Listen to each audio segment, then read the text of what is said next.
আজকে আমাকে আসন্ন রমজান উপলক্ষে একটি প্রাথমিক দার্স দেওয়ার জন্য বলা হয়েছে। বলা বাহুল্য যে আমরা সবাই রমজান আসছে এটা নিয়ে বেশ উৎফুল্ল, এবং আমি দোয়া করি যে আল্লাহ আমাদেরকে আবার এই মাসটি প্রত্যক্ষ করার সৌভাগ্য দান করুন, এবং এই মাসের আগে এবং মাস চলাকালীন সকল ইবাদত যেন আল্লাহ কবুল করে নেন। এবং আরও দোয়া করি যে আমাদের সবাই এবং আমাদের পরিবারের সকলেই যেন এই বছরের লাইলাতুল কদরটা পাই ইনশাআল্লাহ। আমি আজকে আপনাদের সাথে কোরআনে কিভাবে রমজান নিয়ে আলোচনা করেছে তা আলোকপাত করতে চাই। কিছু বিষয় আমাদের সকলেরই জানা উচিত। আল্লাহ রমজান সম্পর্কে কোরআনে শুধুমাত্র একবার বলেছেন। আল্লাহ তাকওয়ার ব্যাপারে অনেকবার বলেছেন, আখিরাতের ব্যাপারে অনেকবার বলেছেন, বিভিন্ন নবীদের সম্পর্কে অনেকবার বলেছেন, আল্লাহ বিভিন্ন বিধিবিধান সম্পর্কে অনেকবার বলেছেন। কিন্তু যখন রমজানের কথা আসছে শুধু এক জায়গায় বলা হয়েছে, এর কোনো পুনরাবৃত্তি হয়নি, আর কোনো জায়গায় বলা হয়নি, শুধু বলা হয়েছে সূরা বাকারাতে। কিন্তু বাকারার কোন জায়গায় এটি বলা হয়েছে সেটি জানাটা খুব গুরুত্বপূর্ণ। আপনারা জানেন সূরা বাকারার প্রথম অংশে আল্লাহ সেই কারণগুলো বলেছেন যে কারণে বনী ইসরাইল আল্লাহর অনুগ্রহ থেকে বঞ্চিত হয়েছে, তাদের ভুলগুলো। আল্লাহ এগুলোর পুরো তালিকা দিয়েছেন সূরা বাকারাতে। সেই তালিকার শেষে গিয়ে আল্লাহ ইব্রাহিম আলাইহিসসালাম সম্পর্কে বলেছেন। কেন? কারণ ইব্রাহিম আলাইহিসসালাম হচ্ছেন আরব এবং ইয়াহুদীদের মাঝে যোগসূত্র। কেন তিনি এই দুটোর মাঝখানে সেতু? কারণ আরবরা হচ্ছে ইসমাইল আলাইহিসসালামের সন্তান, আর ইহুদিরা হচ্ছে ইসহাক আলাইহিসসালামের সন্তান। তাদের মাঝের একমাত্র লিঙ্কটা হচ্ছে তাদের পূর্বপুরুষ ইব্রাহিম আলাইহিসসালাম। তাদেরকে ইব্রাহিম আলাইহিসসালামের কথা স্মরণ করিয়ে দেওয়া হচ্ছে, কারণ তারা বলেছে যে তারা শুধু এমন কোন নবীকেই মেনে নিবে যার পূর্বপুরুষ তাদেরও পূর্বপুরুষ, এবং তাদের পূর্বপুরুষ বলতে তারা শুধুমাত্র ইসহাক আলাইহিসসালামকে বোঝাচ্ছে।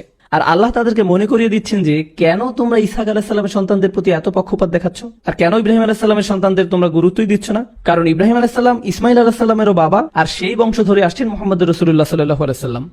অর্থাৎ মূল ধারণাটি হচ্ছে আল্লাহর নির্বাচিত উম্মাহ হচ্ছেন ইব্রাহিম আলাইহিসসালামের সন্তানেরা, এবং সেই সূত্র ধরেই প্রথমে তারা ছিল ইসহাক আলাইহিসসালামের সন্তান, আর পরে তারা হলো ইসমাইল আলাইহিসসালামের সন্তানেরা। কিন্তু দিন শেষে তারা সবাই কে? ইব্রাহিম আলাইহিসসালামের সন্তান। অর্থাৎ ওখানে কোনো পরিবর্তন হয়নি। এটা আসলে কোনো পরিবর্তনই নয়। তাই কেন তাদেরকে আর রিসালা দেওয়া হবে না সেই কারণগুলো বলার পর তাদের কাছে ইব্রাহিম আলাইহিসসালামের উল্লেখ করা হচ্ছে।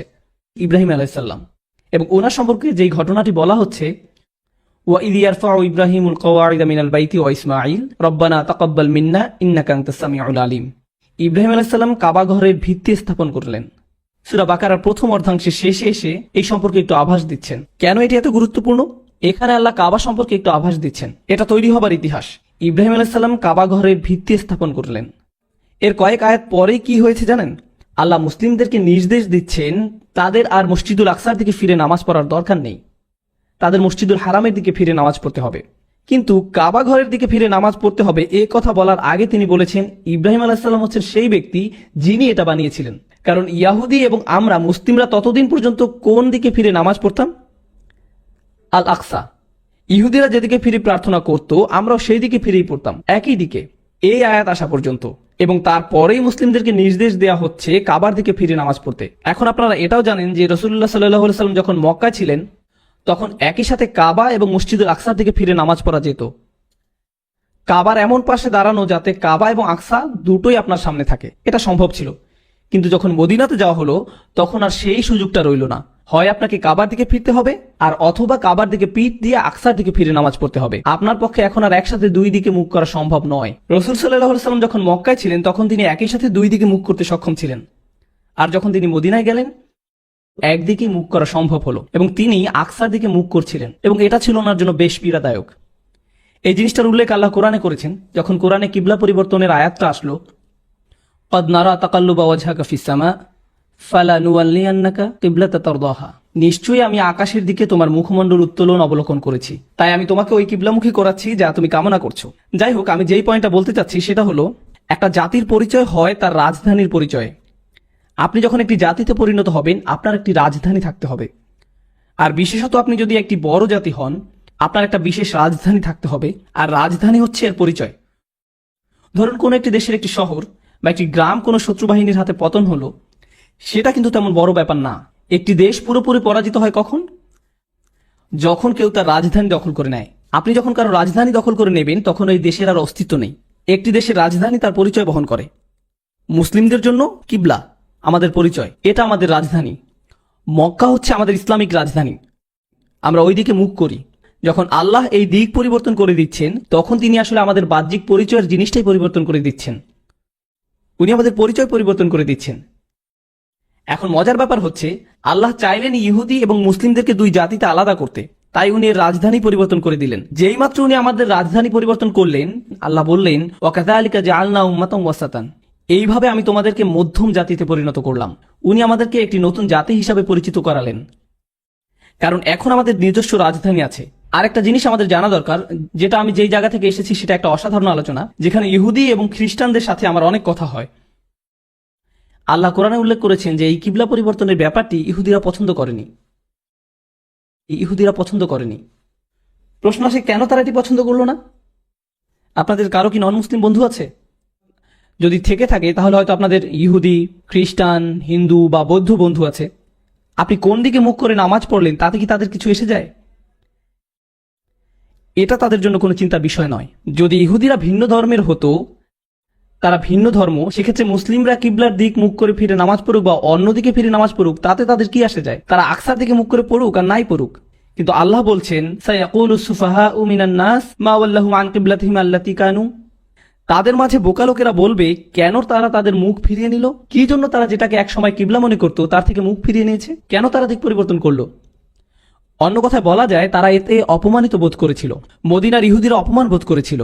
কেন তারা অপমান বোধ করলো? কেননা তারা ভিতরে ভিতরে ঠিক বুঝতো যে যতক্ষণ তারা আকসার দিকে মুখ ফিরবে ততক্ষণ পর্যন্ত ওটাই রাজধানী থাকবে এবং তারাও আল্লাহর নির্বাচিত লোকদের অন্তর্ভুক্ত থাকবে। কিন্তু যেই মাত্র দিক পরিবর্তন হচ্ছে, তখন তারা বুঝতে পারলো যে আগে যা আমাদের রাজধানী ছিল সেটা রাজধানী হিসাবে স্বীকৃত নয়, আমাদেরকে নতুন রাজধানী গ্রহণ করতে হবে। এর অর্থ আমাদেরকে এখন ইব্রাহিম আলাইহিস সালামের অন্য সন্তান ইসমাইলের বংশধরদেরকেও স্বীকার করতে হবে। আমরা আর আমাদের নিজস্ব পরিচয় ধরে রাখতে পারবো না।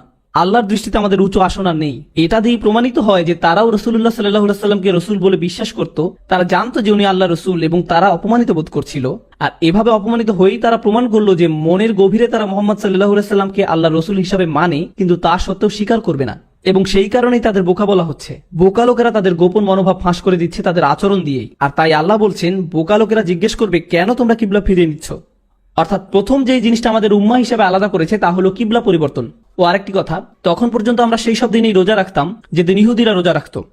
আর এই 5 ওয়াক্ত নামাজের বিধান আসার আগ পর্যন্ত ইহুদিরা যেই সময় নামাজ পড়তো আমরাও সেই সময় নামাজ পড়তাম। কেন? কারণ সেটা ছিল মুসা আলাইহিস সালামের শরিয়া। যতক্ষণ পর্যন্ত নতুন শরিয়া আসেনি, যেটা আগে থেকে ছিল, আমরা সেটাই অনুসরণ করতাম। রাসূল সাল্লাল্লাহু আলাইহি সাল্লাম মুসা আলাইহিস সালামের শরিয়া অনুসরণ করতেন যতক্ষণ না পর্যন্ত ওনাকে ওনার শরিয়া দেয়া হয়েছিল। এখন ইহুদিরা যেই দিন রোজা রাখতো আমরাও সেই দিনই রোজা রাখতাম। আয়াত আসলো, ইয়া আইয়ুহাল্লাযীনা আমানু কুতিবা আলাইকুমুস সিয়াম, তোমাদের মাঝে যাদের ঈমান আছে তাদের উপর সিয়াম বাধ্যতামূলক করা হলো। ঠিক আছে, কামা কুতিবা আলাল্লাযীনা মিন ক্বাবলিকুম, যেভাবে এটা বাধ্যতামূলক করা হয়েছিল তোমাদের পূর্বে যারা এসেছিল তাদের উপর। এই লোকেরা কারা? কারা ফরজ ইবাদত হিসাবে রোজা রাখতো? ইহুদিরা, বনু ইসরাইলরা, মুসা আলাইহিস সালামের শরিয়া। তার মানে আল্লাহ বলছেন যে আমাদের পরিচয়ের একটা অংশ ইহুদিদের মতোই।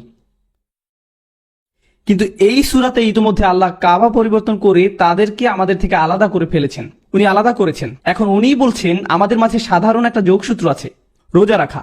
আমাদের আর তাদের মাঝে রোজা করাটা সাধারণ ব্যাপার। লাআল্লাকুম তাত্তাকুন, যেন তোমরা তাকওয়া অর্জন করতে পারো।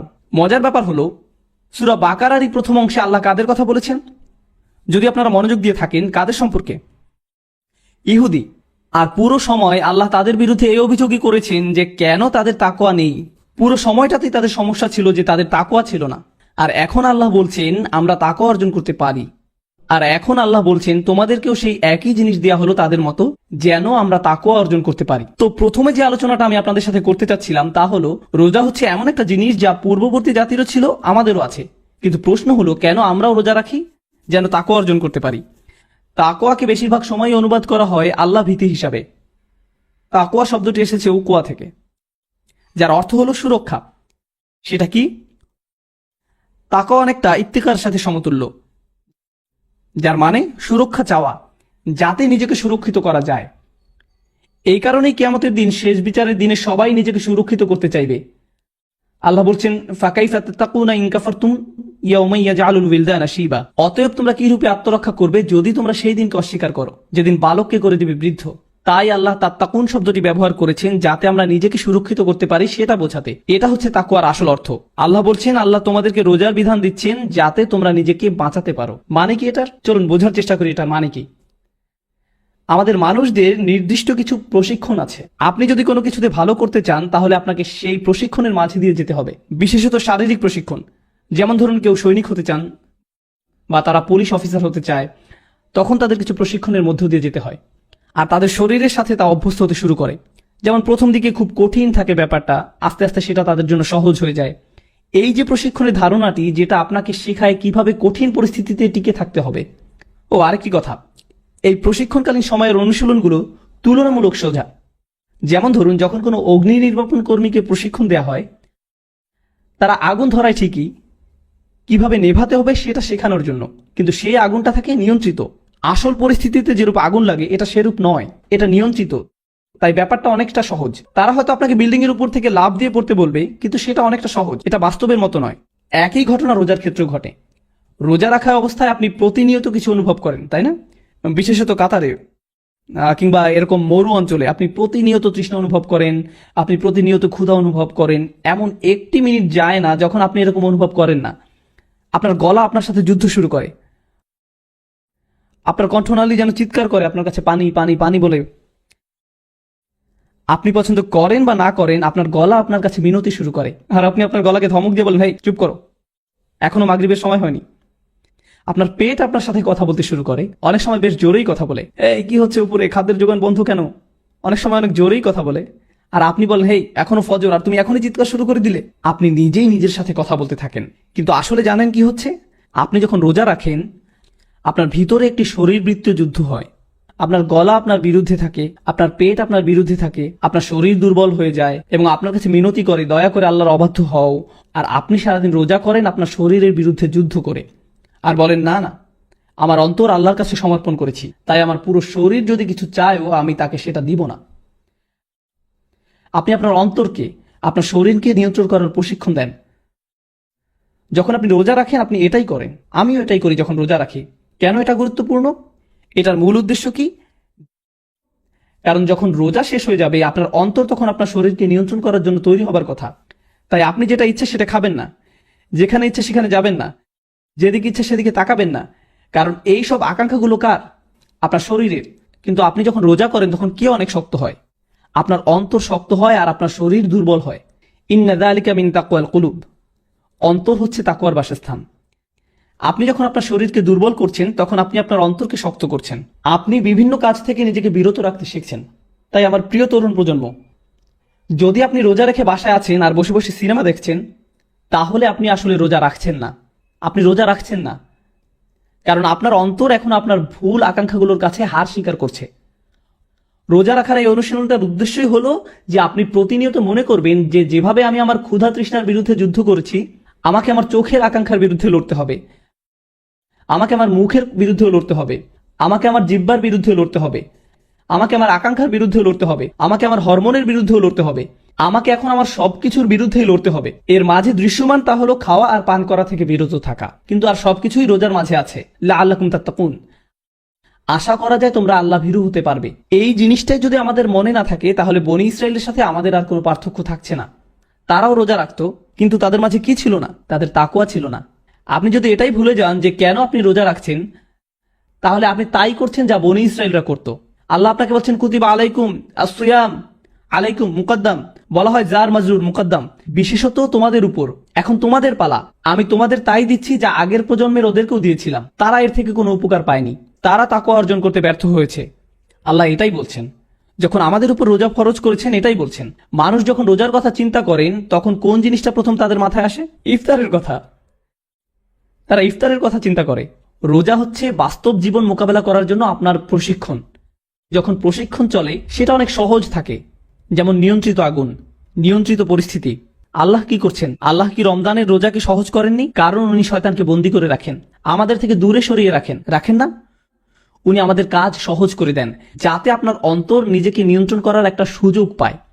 যেই মাত্র রমজান শেষ হয়, ঈদ মুবারক, বলুন তো কি হবে? শয়তান মুক্ত।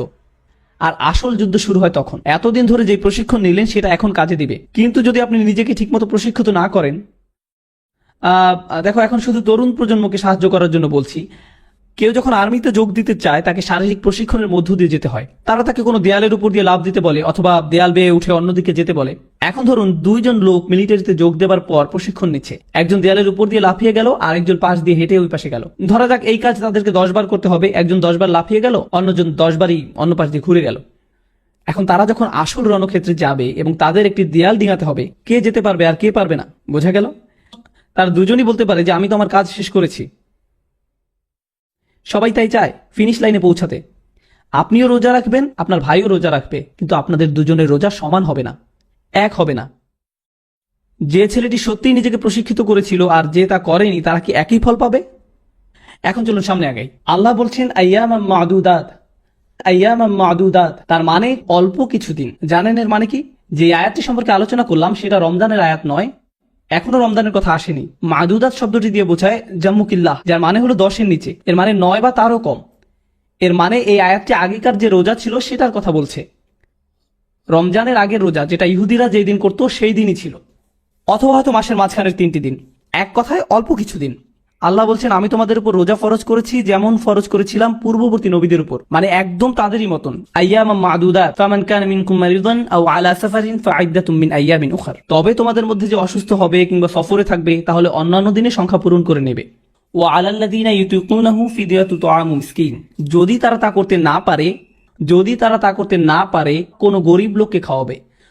এখন আমি আপনাদেরকে মনে করিয়ে দিতে চাই, মনোযোগ দিয়ে শুনুন। রমজানের বিধান আসার পূর্বে যদি রোজা করতে অসমর্থ হতেন তাহলে 2 উপায়ে সেটা পূরণ করা যেত। আল্লাহ মুসলিমদেরকে কি বলেছেন? যে তোমরা 2টি কাজ করতে পারবে। প্রথমটি হলো, আপনি যদি রোজা রাখতে না পারেন তাহলে আপনি কি করবেন? আপনি ওইটা পূরণ করে নিতে পারবেন। আর দ্বিতীয় যে কাজটি করতে পারেন তা হলো গরিবকে খাওয়ানো। 2টা অপশন, 2 উপায়ে আপনি এটার কাফফারা আদায় করতে পারেন। কিন্তু এই 2 উপায়ে কাফফারা দেবার বিধান কি রমজানের বিধানের আগে ছিল নাকি পরে? না না না, এটা রমজান আসার পূর্বে ছিল। এই আয়াত রমজান সম্পর্কিত নয়। এই আয়াত হচ্ছে মুসলিমরা এখনো রমজান সম্পর্কে জানেই না। তারা শুধু জানে রোজা রাখা যায় যেভাবে ইহুদিরা রোজা রাখতো। আপনি যদি ওই কয়দিনে রোজা রাখতে না পারেন তাহলে আপনি সেটা পূরণ করে নিতে পারেন রোজা রেখে অথবা গরিব কাউকে খাইয়ে। আচ্ছা ঠিক আছে, এখন আপনি যদিও গরিব কাউকে খাইয়েও সেটার কাফফারা আদায় করতে পারেন, আবার নিজেও রাখতে পারেন। কিন্তু আপনি যদি নিজে রাখেন সেটাই আপনার জন্য ভালো। যদিও আমি 2টা পথই খোলা রেখেছি, কিন্তু তুমি নিজে করতে পারলেই সবচেয়ে ভালো। কিন্তু আপনি যদি গরিব খাইয়েও সেটা পূরণ করেন তাতে কোনো দোষ নেই। মনোযোগ দিয়ে শুনুন। সাহাবাদের সময় ওনারা এটাই পালন করতেন। আর যদি রোজা রাখো তবে তোমাদের জন্য বিশেষ কল্যাণকর, যদি তোমরা তা বুঝতে পারো। এখন আসছে রমজানের কথা। আমি চাইছিলাম আপনারা প্রথমে এই পটভূমিটুকু বুঝুন। যখন মুসলিমরা প্রথম রোজার কথা শুনলো, সাহাবারা রাদিয়াল্লাহু তাআলা আনহু যখন রোজার কথা জানতো, তা ছিল 10 দিনের কম সময়। এটা হলো প্রথম কথা। আর দ্বিতীয়, এই রোজা যদি কেউ করতে অক্ষম হতো তাহলে তা পূরণ করার 2টা বিধান ছিল। আপনি যদি পারেন তাহলে সেটা নিজেই রেখে পূরণ করুন, কিন্তু আপনার জন্য আরেকটি বিধানও রয়ে গেছে। এখন আল্লাহ বলছেন শাহরু রমাদান, রোজার মাস। পরের আয়াত, এটি হচ্ছে কোরআনে রমজানের রোজা রাখা বিষয়ক একমাত্র আয়াত, একমাত্র এটি। আল্লাযী উনজিলা ফীহিল কুরআন। আগেও বলেছি, যখন মানুষ রমজানের কথা চিন্তা করে প্রথম কোন জিনিসটা তাদের মাথায় আসে? ইফতার, পাকোড়া, সামোসা। বাসায় যথেষ্ট কেচাপ আছে কিনা সেটা দেখতে হবে। আপনি অতিরিক্ত অনেক সোডা জাতীয় জিনিস কিনেন। মুসলিমরা আসলে রমজানের সময় ওজন কমায় না, বরং ওজন বাড়ায়। এটাই আমাদের নিয়ম। যখন আপনি রমজান মাসের কথা ভাবেন, প্রথম যে জিনিসটি আপনার মাথায় আসে তা হলো রোজা রাখা। আপনি যদি খাবারের কথা চিন্তা নাও করেন, আপনারা বলেন ভাই এবছর রমজান তো গরমের মাঝে, কি যে হবে, আপনার মাথায় শুধু এই ধরনের চিন্তাই আসে। আল্লাহ কোরআনে বলছেন প্রথম যেই জিনিসটা রমজান শব্দ শুনলেই আপনার চিন্তা করার কথা ছিল তা হলো শাহরু রমাদান আল্লাযী উনজিলা ফীহিল কুরআন। আল্লাহ এটা বলেননি যে তাতে তিনি রোজা ফরজ করেছেন, বলেছেন আল্লাযী উনজিলা ফীহিল কুরআন, সেই মাস যাতে কোরআন নাজিল করা হয়েছিল। রমজান সেই মাস যাতে কোরআন নাজিল করা হয়েছিল। যেই কারণে রমজান একটি বিশেষ মাস, তা রোজা নয়। রমজান এই কারণেই বিশেষ, কারণ এই মাসে কোরআন নাজিল হয়েছিল। আল্লাহ এটাই আমাদের বলছেন। এখন আপনার নিজেকে প্রশ্ন করতে হবে, আপনি রমজানে রোজা রাখছেন কিন্তু আপনি কোরআন পড়ছেন না। আপনি রোজা রাখছেন কিন্তু পুরো 30 দিনে এক পাতা কোরআনও আপনি মুখস্থ করেননি। এক পাতা থাক, এমনকি আধা পাতাও নয়, এমনকি 2টা আয়াতও নয়। আপনি কোরআন থেকে কিছুই মুখস্থ করেননি। তাহলে আপনি কিভাবে বুঝবেন আল্লাহ আপনাকে কি বলছেন? রমজানের পুরো উদ্দেশ্যটাই ছিল কোরআন নাজিল হওয়াটা উদযাপন করা। আমি আগেও বলেছি, একটা জাতির জন্য প্রথম যে জিনিসটা দরকার তা হলো রাজধানী। এখন আমাদের নতুন রাজধানী কি? কাবা। দ্বিতীয় যে জিনিসটা দরকার সেটি হলো একটি জাতির জন্য সংবিধান। আর আমাদের সংবিধান কি? কোরআন। আর সংবিধান যখন লিখিত হয় আর অনুমোদিত হয়, প্রত্যেক জাতি তা উদযাপন করে। প্রত্যেক জাতি যাদের সংবিধান আছে তাদের একটি সংবিধান দিবসও আছে, যেদিন তাদের সংবিধান কার্যকর হয়েছিল। আছে সবার এরকম দিবস, ঠিক আছে? আমাদের সংবিধান নাজিল হয়েছিল রমজান মাসে। আল্লাহ আমাদেরকে শুধু একদিন দেননি উদযাপন করার জন্য, উনি আমাদেরকে পুরো 30টা দিন দিয়েছেন। রমজান মাস এটারই উদযাপন যে আল্লাহ আমাদেরকে এক উম্মাহ করেছেন। এখন আমাদের নিজস্ব রাজধানী আছে, নিজস্ব সংবিধান আছে, এবং আমাদের নিজস্ব রোজা রাখার দিন আছে। ইহুদিরা যেদিন রোজা রাখতো এটা আর সেই দিন নেই। আর আইয়াম মাদুদাত নয়, পুরোপুরি আলাদা করে ফেলেছেন। রমজানের পুরো উদ্দেশ্যটাই ছিল কোরআন নাজিল হওয়াটা উদযাপন করা। এটা শেষ। তাই আপনি যদি নিজেকে ইয়া আইয়ুহাল্লাযীনা আমানু এর অন্তর্ভুক্ত করতে চান, তাহলে আপনাকে আপনার নামাজের দিক পরিবর্তন করতে হবে, আপনাকে রোজা রাখার দিন পরিবর্তন করতে হবে। অন্য কোনো অপশন নেই। এর আগে বলা হয়েছিল ওয়ারকাউ মা'আর রাকিঈন। আপনাকে বলা হয়েছিল যারা রুকু করে তুমি তাদের মতো রুকু করো, এবং এতে তাদেরও কোনো সমস্যা ছিল না, কারণ তখনও রুকুর দিক একই ছিল। কিন্তু এখন এটা পরিবর্তন হয়ে গেছে। এই ফাঁকে আরেকটি কথা বলে রাখি, সম্প্রতি আমার একজন রেবাই বন্ধুর সাথে দেখা হয়েছিল টেক্সাসে। সে জুডিক স্টাডির একজন গবেষক। আমি তার সাথে মুসা আলাইহিস সালাম আরো নানান বিষয় নিয়ে কথা বলেছিলাম। আমি তাকে জিজ্ঞেস করলাম, তোমরা ইবাদত করো কিভাবে? তোমরা কি রুকু দাও? কারণ কোরআন ইহুদিদের সম্পর্কে বলেছে ওয়ারকাউ মা'আর রাকিঈন। আল্লাহ বলেননি ওয়াসজুদু মা'আস সাজিদিন, সাল্লু মা'আল মুসাল্লিন। কেন আল্লাহ ইহুদিদেরকে এটা বললেন? তাই আমি জিজ্ঞেস করলাম, তোমরা রুকু করো? আমি জানি তোমাদের সিজদা আছে, রুকু আছে। তো সে বলল, আমাদের কিছু রুকু আছে যেটা আমরা বছরে একবার করি। এক সময় এটা একটা নিয়মিত ব্যাপার ছিল। আমি জানতে চাইলাম, তোমাদের সিজদা আছে? সে বলল, হ্যাঁ, আমাদের সিজদাও ছিল, যাতে আমরা মাটিতে মাথা নত করতাম। এখন আমরা আরেকটা ইবাদত করি, যাতে আমরা ফরিয়াদ জানাই যে কেন এটি আর এখন করি না। ইয়া সালাম। আমি এটা বানিয়ে বলছি না, সে আমাকে বলেছে, এটা একজন রেবাই আমাকে এটা বলেছে। অর্থাৎ তারা সিজদা জিনিসটা একদম হারিয়ে ফেলেছে, আর কিছু রুকু এখনো তারা করে। ওয়ারকাউ মা'আর রাকিঈন। সে আরো যেটা আমাকে বলেছিল তা হলো তাদের ইবাদতের শেষ ভাগটা হচ্ছে রুকু।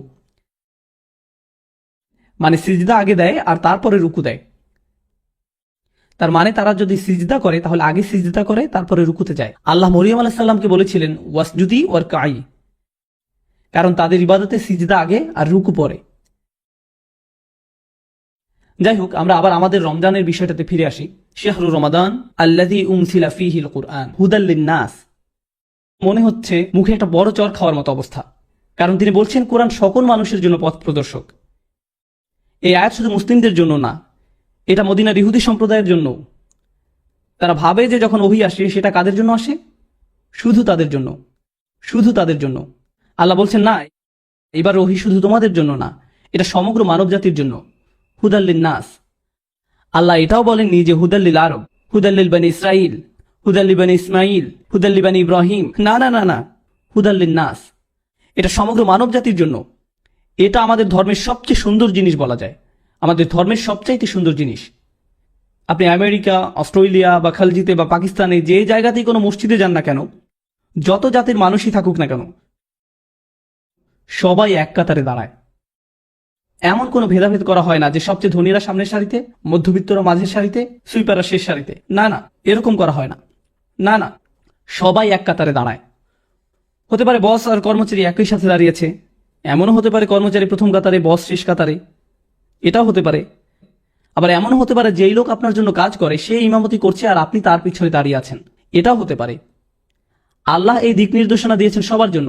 জানেন এর মানে কি? উনি সবাইকে এক সমান বানিয়েছেন কোরআনের মাধ্যমে, সালাত নামক প্রতিষ্ঠানের মাধ্যমে। আমরা তো রেসিস্ট হতে পারি না, কারণ আমাদের আছে সালাহ। আমাদের মাঝে যে আত্মাভিমান থাকার কথা নয়। আমরা এটা বলতে পারি না যে আমার জাতি তোমার থেকে ভালো, আমার জাতীয়তা তোমার থেকে ভালো, আমার ভাষা তোমারটার থেকে ভালো, আমার গায়ের রং তোমারটার থেকে ভালো, আমার গ্রাম তোমারটার থেকে ভালো। এরকম আমরা করতে পারি না। আর জানেন কখন এই জিনিসটা আমাদের আরো বেশি মনে পড়ার কথা? যখন আমরা নামাজে দাঁড়াই। যখন বিলাল রাদিয়াল্লাহু তাআলা আনহু, উসমান রাদিয়াল্লাহু তাআলা আনহুর পাশে দাঁড়ান, সেটা আমাদের মনে করিয়ে দেয় যে আমরা সমান। এটাই হুদাল্লিন নাস। এটার অর্থ এটাই। জানেন কেন আমি এগুলো বলছি? কারণ আমি মুসলিমদের মাঝে এই প্রবণতা দেখেছি। আমি মুসলিমদের মাঝে জাতীয়তাবাদ দেখেছি। আমি দেখেছি মুসলিমরা অন্য দেশীয়দেরকে নিয়ে তামাশা করে, অন্যদেরকে ছোট করে, তাদের সম্পর্কে বাজে কথা বলে, অন্যদের ভাষা নিয়ে বাজে কথা বলে। আরবরা নন আরবদের নিয়ে তামাশা করে, বাংলাদেশিরা পাকিস্তানিদেরকে নিয়ে করে, পাকিস্তানিরা আবার ভারতীয়দেরকে নিয়ে করে, ফিলিপিনোরা মালয়েশিয়ানদেরকে নিয়ে তামাশা করে। কি হচ্ছে আমাদের এসব? আমরা কি নামাজ পড়ি না? পড়ি না নামাজ?